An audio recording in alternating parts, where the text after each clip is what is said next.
Hi everyone, today I want to share some few simple ways on how to look good and feel good every day. As a hair transplant doctor and an aesthetic doctor, I focus beauty from inside out. So here are 3 simple steps. Number 1, hydration. Drinking enough water is one of the easiest way to keep your skin fresh and your hair healthy. Try to have at least 8 glasses of water per day. Number 2, get enough sleep. Sleeping is important for your body to recover and for mental health.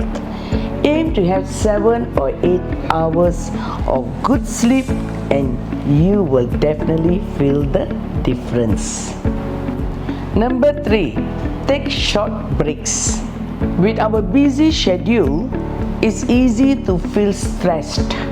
So taking a few moments and then just to stretch yourself or go for a long walk or even a deep breath will make you feel calm and relaxed. So these are simple steps or habits that you can do it every day and just make yourself comfortable and feel good and look good. Thank you for watching and take care.